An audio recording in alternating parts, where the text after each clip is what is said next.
The Mastering Local Marketing podcast helps local small business owners like you understand what it takes to successfully market your business and drive new customers through your doors. We provide actionable insights, interview leading experts and business owners in various industries, as well as provide tips and tricks we've uncovered over the last 25 years in the field. Whether you're starting your business or you've been at it for decades, let us provide you with the education and resources you need to grow your customer base. It's time to start mastering your local marketing. Here's your host, Matt Hansen. Summertime. Gotta enjoy it. Well, it's not summertime here. It's 60s and full of smog from the California wildfires. But, you get what we get. If you're a long-time watcher of this and you catch it, and wherever we have it on video, and it's in a lot of different places, you will notice that Matt Hansen, the Purdue Northwest professor, and has a ton of clients, and he's always stressed and running back and forth. You look as relaxed right now as I have ever seen you. I'm trying.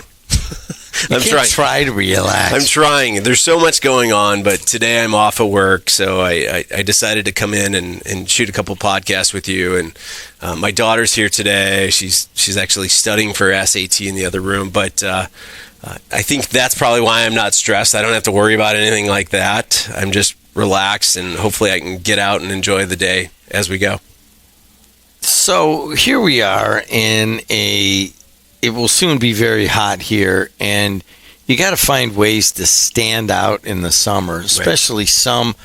I do, in these chairs that we're sitting, I do a podcast with a home remodeling guy, Calumet Painting and Restoration. Mm-hmm.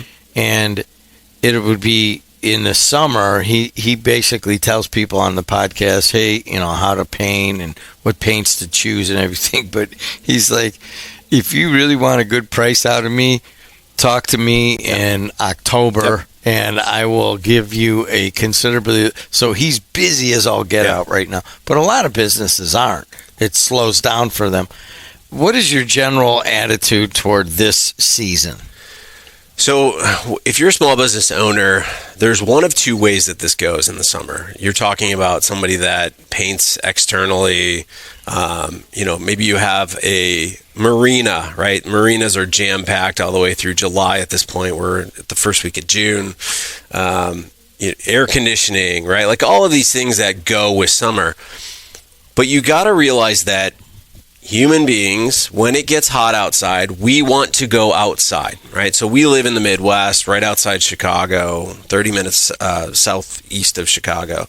And literally, when it gets warm, we want to go outside, right? We're tired of being inside. We're just tired of the winter doldrums and all that kind of thing. So when you say, do you want to go shopping? No, I don't want to be inside. I want to be outside. I want to enjoy cookouts. I want to go enjoy it with the family and all these types of things. So you start to do all these things outside, events, parades, fairs, etc. What happens is those that can't move their business from their retail location can't necessarily go with you to the beach and all these other things, right? So what ends up happening is we have the summer downturn where you're not selling as much, right? And everyone's always looking for a way to boost that. And today we're going to talk about how we can take some really cool ideas that have been out there. You can implement them, take them for what they're worth, but I know they've worked. I've seen them work, and hopefully you get at least one idea out of these. Let's move through them. Number one, have a movie in the parking lot. What is the thinking behind that? So we had a client that we were working with, and it was a pizza place that also had kind of this brewery component to it, but they had this huge parking lot, and they were right in the center of the town, and basically they're like, well, what can we do to drive people in here? So we literally put up a giant blow up movie screen shot. We show a movie in the parking lot. We set up chairs, and people came in and had their pizza, and then they watched the movie and they drank beer and all this other stuff. And one of the things that people are always looking for is, how do I keep people here longer, right? So if you're selling alcohol, which they were, how do I keep people here much longer than I normally would? If you go for pizza, you're there for what? Let's say an hour, right? That's typically where we're at. but you go have pizza, and then you have I think the movie was actually almost close to 3 hours. But now you've got a 3-hour movie, and people can go get more drink and all this other stuff. So now we've got them there for 3 to 4 hours. And, which is all you're doing is showing a movie, putting some chairs out, people can come relax. And I know this has worked in multiple different areas because I've seen it. I've worked on it, but I've also got some other people that I know that are implementing this strategy, and it works really well. It's that family atmosphere. You can bring people in. I mean, depending upon what type of movie you want to show, if you want to show something that's a little bit more kid-friendly or you want to show something a little bit more intense and action, it's entirely up to you. So we're in summer right now, and if you're listening at another time, it doesn't matter. You still get the idea, because one of the things that happens if you go back a little bit, you get the change of the season, and you start to have that transition. How can you capitalize on that? So I don't think a lot of people realize that when a season changes, you can change your strategy of your store, right? So I've talked about the home decor shop that we had for years. When we went into Christmas season, we shifted drastically into Christmas. So we had, I want to say 12 to 13 Christmas trees that had 200 ornaments on them a piece. I mean, they were elaborate. You had all of this other holiday stuff that was starting to populate the store. And we would do that for 3 months. And you had the regular stuff, you had the prints and the furniture and all that stuff, but we would start to make it look more holiday-ish.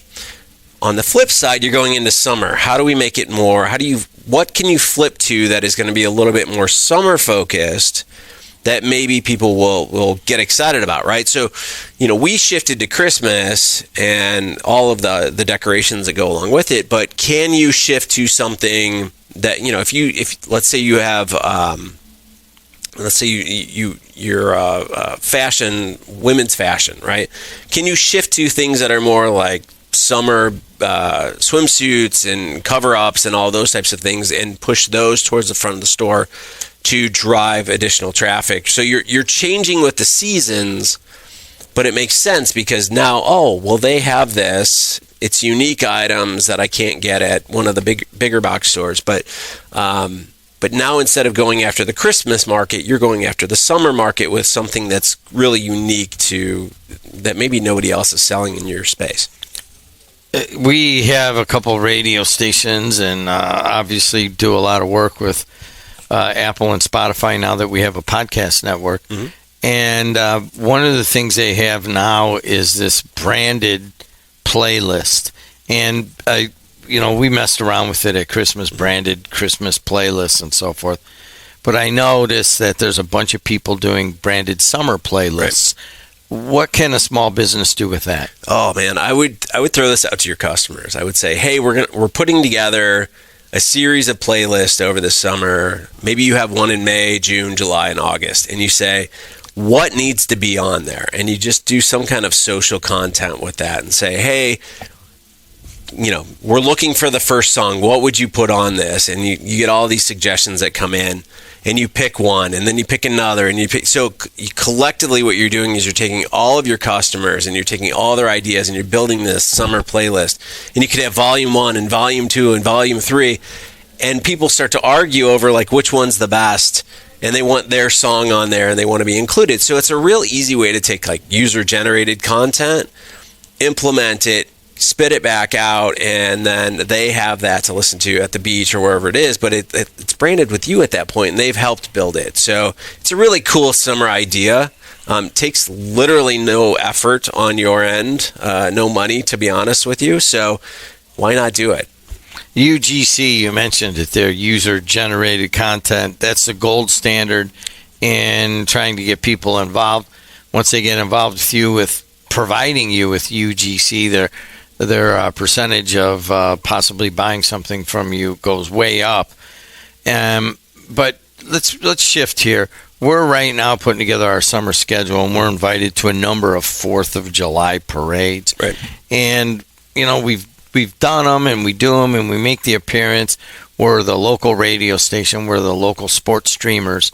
But I always kind of feel like we're not getting full we're not making full use of that. How can we better use that?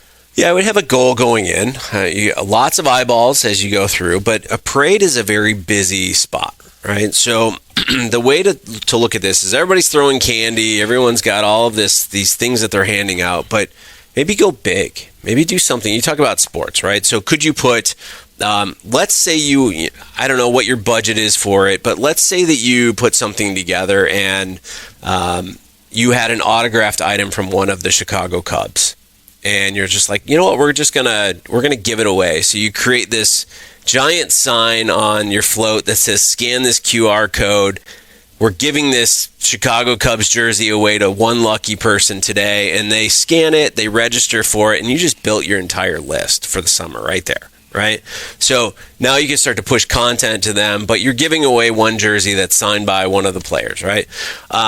Do something big, or do something that's relatively easy where people are handing stuff out, but maybe you say for the first 100 people that bring this card in, they get X, right? So we've talked about little free giveaways and things like that. Drive that traffic is already downtown on the main strip of where you're at. Drive them back over to your store that day if you can. They're in walking distance. Send them over, right? So if you hand out all these cards and you say the first 100 people to walk in our store with this card gets a free gift, what do you think is going to happen to your store that day?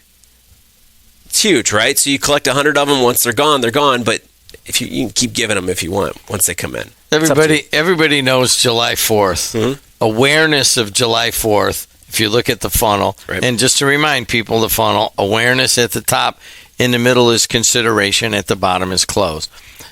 And you also got to look at percentages and what percentage of the market understands what July 4th is. 100%. Right. What's the awareness on Friendship Day? Isn't that in July also? Yeah, it's at the end of July. So it's International Friendship Day. And most people don't know that. Yeah, exactly. I mean, I know. There's so many of them, let's be honest. But, you've got International Friendship Day. Could you do just a simple thing where you bring a friend, your customers bring a friend, and they get something, right? So it's a buy one, get one kind of thing. Those are easy to do. It's something that you can run on social. It's something that you can send out via email. It's driving traffic. It's in July, right? The summer doldrums. So why not use it, right? It's already been established. Somebody's gone through and done the paperwork on it. So you might as well use it. Other specials in the summer. I mean, I on our notes here, you put buy 5, get 1 free. Yeah. If you're really in the summer doldrums, do you lower your prices? I wouldn't say you necessarily lower your prices. Your problem in the summer is just getting bodies in the door, right? So if you have good products, good services, if you can get people in the door calling you on the phone, you're fine, right? You're going to be fine. The problem with summer is that people aren't heading out and shopping. They're enjoying the outdoors. So if you can get them through the door, and again, a lot of what we're talking about here is getting people through the door. Get them through the door, I think you'll be fine. I wouldn't necessarily lower prices because you just, many times when you have a sale, you drop it by 20%. Now you got to sell so much more just to make up what you dropped. Is it really driving that much more in the door? I would say probably not. So stick to your guns, I would say. What about offering something special during the summer? Yeah, we talk about like limited edition type things. Our friend, Crema Avenue, with their coffee, they're introducing all of these brand new drinks and things through the summer, and people are loving it, right? They're commenting on it, they're rating them, they're doing all these wonderful things. And I think if you can get creative over the summer, we start thinking about tropical drinks and tropical flavors and all of that. I think I've had like 3 pieces of key lime pie already this summer. It's not even summer, to be honest. But, you start to think in terms of fruity and all those types of things. So is there something in your industry that you can take that and work with that, right? So maybe if you have a restaurant, you have more of a fresh, light flavor menu that pops up that, people don't want to sit there and eat something that's going to sit hot and heavy and it's 90 degrees outside. So just to think about how you can change some things on the summer side that are a little bit more light, more tropical, more inclusive of the summer vibe, and I think you'll be better. Anything else of looking at specifically summer related that you want to mention? No, well, there's a company near us, and I won't name names, but as people are traveling, can you create some kind of promotion where they take you with them, right? So if they're going to Disney World or they're going to the beach or they're going somewhere, can you create some kind of user-generated content where they're sharing that online and they're holding up a bag or a product of yours with your name on it, and you're rewarding them somehow? It's maybe once a month you give away something to one of those that you see online. They're traveling, they're out and about, but keep top of mind. Reward them for continually being in conversation with you. But I think we've touched on a million different ideas. Well, not a million, but a lot of ideas today that I think a few people are probably going, oh, that's a pretty good idea. I might want to try that. But there's a million ideas you could do in the summer. So if you say, oh, summer's bad, I can't, we're going to have bad sales, just think about it. Just kind of go, what is it that we can do? What makes sense? How do we flip this? How do we drive more traffic through the door? How do we stay top of mind? There's plenty of ideas. These are just, what do we have, 7 or 8 of them. So, you also have the summertime to reflect on what you're doing with your marketing and the rest of your business. And, we have a couple minutes here to reflect. We're doing the podcast, and we're bringing out the funnel to people, and we kind of always come back to that. Here it is. You're trying to create awareness and get people into that consideration stage, and maybe it isn't so much taking them from consideration to close. You're just trying to get them in somewhere, anywhere they're entering on the funnel. Right. So if we look back on what we've done so far, what do you think is the main goal after we kind of went into, we had an idea. Have you solidified more of a focus, what you would like to make sure that the small and medium-sized business person is getting out of what we're doing? I would say it's a 360 view, right? Because everyone is so focused on a single tactic that they don't realize that it's a 360 view that you have to look at. So I've actually developed an 8-step blueprint for small businesses. And it's funny because when I sit down and I start to talk to these businesses, many of the times they're like, well, what about this? And I'm like, that is a small piece of one item that we're talking about here. You have to look at all 8 pieces. And it's funny because after you start to present this to customers, to companies, to potential customers, they go, I never think about that. I need to look at that more. I never understood. People think marketing is just posting on social or just buying an ad here or whatever. And they don't realize that there are a million different ways to look at it. But I've solidified 8 different ways. And that, if you just understand those 8, that blueprint, you're going to surpass your customers every single day. And we talk about bits and pieces of that through this whole podcast, but that is the number one thing that I want people to get, is that 360 view. So if you take the 360 view, your average small business person, marketing, I gotta pay my bill. I have to restock. I have to fix my website, all that stuff. Mm-hmm. Sometimes marketing just flat out gets lost. Right. And then you're looking around and you're like, well, why aren't people coming in? Yeah. This isn't working. How do you tell when the difference is you're not marketing, or just it's a bad product? Well, I would say if nobody's walking in your door, it's marketing. If nobody's calling you, it's marketing. If people are coming in and nobody's buying, you don't have the right product. You don't understand your audience. So the last podcast we talked about understanding your audience and what their desires, their needs, and all that. If people are walking in the door and you're only selling, let's say, 5-10% of those people, something's wrong there. You're not selling the right product, right? Go look at an Apple store. How many people walk out of there with something? Most, right? Most people walk out of there. They know what's happening, right? people are going to buy. And I get that. That's an extreme example. But you also got to look at a small business. When people walk in and they're looking around, your job, once they walk through that door, is to figure out, how do I sell them at least one thing before they walk out of here? Now, if 5 out of 100 are buying, those 95 that are walking out of there, what is going on? You're not providing anything of value to those 95. They walked out. So you have to look at it and go, all right, something's wrong in here. So that's why we talk about measurement and evaluation. So if you're converting 50% that walk through, that's great. If you're converting 35% that walk through, that's still great. If you're converting 5, you got an issue.